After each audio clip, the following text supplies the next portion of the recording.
নমস্কার বন্ধুরা, আজকের রেসিপিটা আপনাদের সাথে একটা হেলদি ব্রেকফাস্ট রেসিপির আপনাদের কাছে শেয়ার করব। একেবারে হেলদি যেটা, আর এই হেলদি রেসিপিটা কিন্তু সহজেই বাড়িতে তৈরি করতে পারবেন, আর এটা খেতে খুবই দারুণ হয় বন্ধুরা। আর এটা যে কোনো সাথেই কিন্তু আপনারা সার্ভ করে নিয়ে দেখতে পারেন, খেতে কিন্তু একদম নরম তুলতুলে হয়। আর যেভাবে একদম হালকা তেলের মধ্যেই এই রেসিপিটা তৈরি হয়ে যায়, আর এটা খেতে যত দুর্দান্ত স্বাদের। আর এটা আপনারা যখন ইচ্ছে তখন কিন্তু আপনারা বানিয়ে ফেলতে পারবেন। ব্রেকফাস্টে, টিফিনের টাইমে কিংবা বাচ্চাদের লাঞ্চের টিফিনেও আপনারা এই রেসিপিটা শেয়ার করতে পারেন। আর বন্ধুরা, বাড়িতে যখন এই রেসিপিটা বাচ্চাদেরকে বানিয়ে দেবেন, তারা কিন্তু খেতে খুবই পছন্দ করবেন, একদম টিফিন ফিনিশ করে খাবেন। আর এটা আমি চাটনির সাথে শেয়ার করেছি, হারা চাটনির সাথে। চলুন তাহলে কিভাবে এই ব্রেকফাস্টটা তৈরি করছি সেটাই না হয় দেখে নেওয়া যাক। তো এখানে আমি ভিডিওটা শুরু করে নিচ্ছি। এখানে নিয়েছি 1 বাটি পরিমাণ আতপ চাল। 1 বাটি পরিমাণ আমি আতপ চালটা নিয়েছি, আপনাদের প্রয়োজন মতো আপনারা কিন্তু এখানে নিতে পারেন। আর এখানে নিয়েছি হাফ কাপ পরিমাণ ছোলার ডাল, সাথে নিয়েছি হাফ কাপ পরিমাণ বিরির ডাল। তো এটা বিরির ডাল নিয়েছি, আপনারা চাইলে কিন্তু এটার মধ্যে মুগ ডালও নিতে পারেন। এখানে পরিমাণ মতো জল দিয়ে খুব ভালোভাবে 2 থেকে 3 বার এইভাবে কচলে নিয়ে ভালো করে চাল আর ডালটাকে খুব ভালো করে ধুয়ে নিচ্ছি। তো এখানে আমি 2 থেকে 3 বার খুব ভালোভাবে এভাবেই কচলে নিয়ে ধুয়ে নিয়েছি। তো দেখুন, এভাবে করে 2-3 বার ধুয়ে নিলে খুব ভালোভাবে চাল আর ডালটা কিন্তু খুব ভালো করে ফ্রেশ হয়ে যাবে। তো এখন পরিমাণ মতো জল দিয়ে একটা ঢাকন দিয়ে ঢাকা দিয়ে আমি 2 ঘন্টার জন্য খুব ভালোভাবে ঢাকা দিয়ে এখন ফুলিয়ে নিচ্ছি। তো আবার ওইদিকে ঘুরে আসছি 2 ঘন্টা পর, ঢাকনটা খুলে নিচ্ছি। তো দেখুন, এটা সুন্দরভাবে কিন্তু ফুলে গেছে, চাল আর ডাল খুব ভালো করে ফুলে উঠেছে। তো দেখুন, এটা কিন্তু আমার 2 ঘন্টা প্রায় আমি ফুলিয়ে নিয়েছি। তো ডালটা কতটা সুন্দরভাবে ভিজে গেছে, আর চালটাও খুব ভালোভাবে ভিজে গেছে। তো এখানে জলটা ফেলে নিলাম, আবারও একটু ফ্রেশ জল দিয়ে নিয়ে ধুয়ে নিয়েছি। একটা মিক্সির জারের মধ্যে এখন কিছুটা পরিমাণ আমি মিক্সির জারে ঢেলে নিচ্ছি। এখানে কিছুটা পরিমাণ হাফ কাপ পরিমাণ জল দিয়ে নিয়ে এখন মিক্সির ঢাকনটা লাগিয়ে এখন সুন্দরভাবে পিষে নিচ্ছি। তো এইভাবে করে নিয়ে দেখুন, সুন্দর একটা পেস্ট তৈরি করে নিয়েছি। এরকম চিকনো পেস্ট তৈরি করলেই কিন্তু এটা হয়ে যাবে।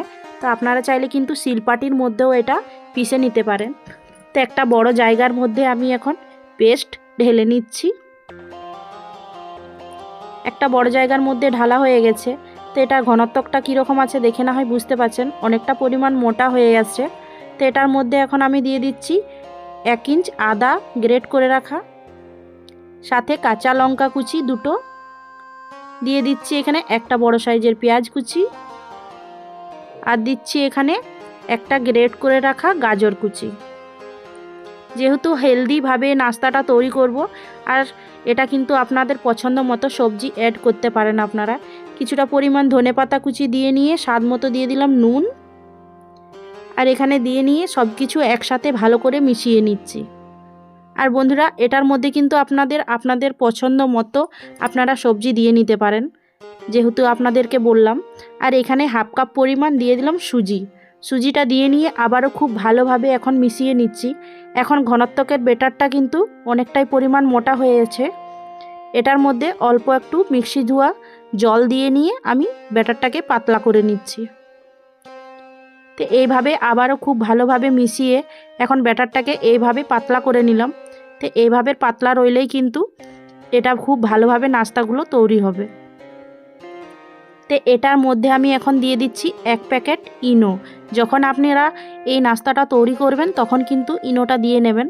অল্প পরিমাণে একটু জল দিয়ে নিয়ে 1 চামচ পরিমাণ জলটা দিয়ে নিয়ে এখন খুব ভালোভাবে মিশিয়ে নিলাম।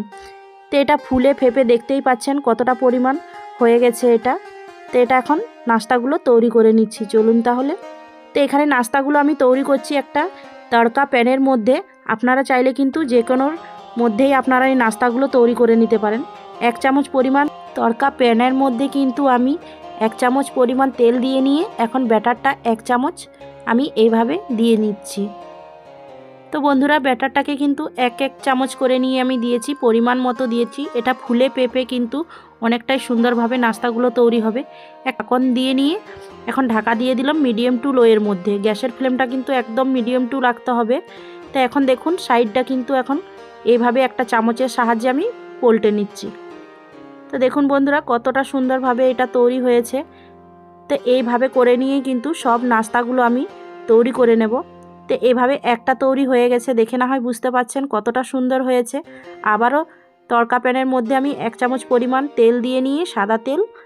আর বন্ধুরা এই টাইমে কিন্তু গ্যাসের ফ্লেমটা একদমই মিডিয়াম টু লোয়ের মধ্যে রেখে নিতে হবে।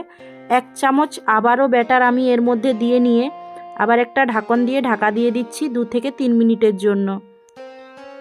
তো এইভাবে 2 থেকে 3 মিনিট ঢাকনটা পরে খুলে নিচ্ছি। আর দেখুন বন্ধুরা সব নাস্তাগুলো কিন্তু এইভাবেই তৈরি করে নিতে হবে, তার সুন্দরভাবে এই নাস্তাগুলো তৈরিও হয়ে যায়।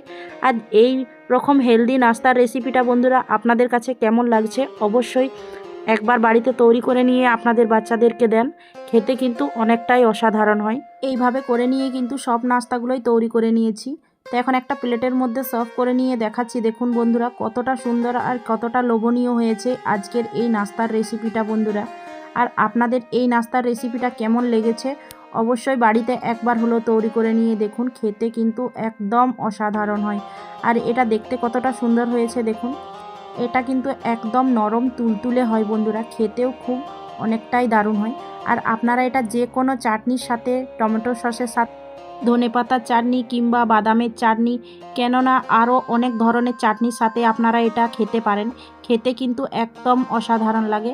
আর এটা একবার বাড়িতে তৈরি করে খেলে কিন্তু বারবার খেতে ইচ্ছে করবে, এতটাই নরম তুলতুলে হয়, খেতেও এতটাই সুন্দর হয়। আর বন্ধুরা আজকের রেসিপি আপনাদের কাছে কেমন লেগেছে অবশ্যই কমেন্টে জানাতে ভুলবেন না। দেখা হবে আবারও নতুন কোনো রেসিপির সাথে। আপনারা ভালো থাকবেন, সুস্থ থাকবেন, টাটা।